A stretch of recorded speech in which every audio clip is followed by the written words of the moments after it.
Next is from Under Dawson, and the subject is Jim Cornette saying that AEW doesn't need Chris Jericho. What's up, my guys, Conan and Disco? So recently, Big Swole just left AEW, and Cornette was talking about it on his show. He said it's not really going to affect the company in any possible way, and that AEW are in a very strange position, and that they could lose around 20 to 25 names, including top stars such as Jericho and the Young Bucks, and it really wouldn't matter either. I love Jericho, but is it fair to say that Cornette is talking the truth?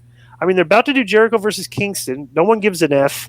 Jericho's on my Mount Rushmore of wrestlers, but AEW TV numbers aren't good, ticket sales aren't good, and Jericho's getting a lot of money. Do AEW really need him around? P.S. The Young Bucks are channel-changing effing losers to me. There's nothing worse than total nerds who think that they're cool. No offense to Feeney and the Get My Goku. I did like that last line. But they do have too many guys. I don't know who they. I would keep Chris because he's good on the mic, obviously. And he's still, he's older, but like he's still a good character. Yeah.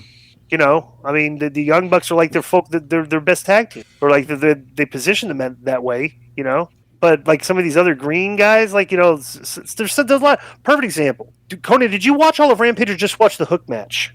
I watched them and I watched Lucha Brothers match. Did you watch the Wheeler? Very good. Did you watch Wheeler Utah? No. Okay, so Wheeler Utah was on right after Hook. Okay, right. Hook had one match. Hook looked more realistic in the ring than Wheeler Utah did by a mile.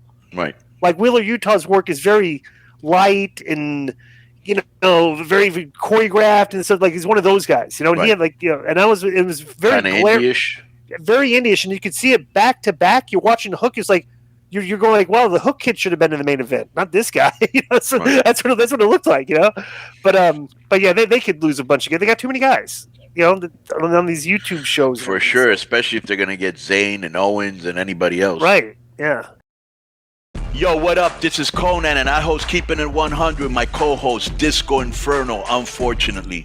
Well, I'd say you're my co-host. Listen, every Thursday here on Spreaker, we talk pro wrestling, sports, movies, music, TV, pop culture, and some politics. It's everything the rest of the pro wrestling podcasts are not. Tune in to hear myself, the superior one, educate and inform. Tune in to hear me bury Disco. That's very disrespectful. Join us every Thursday on Spreaker and keep it 100. Boom!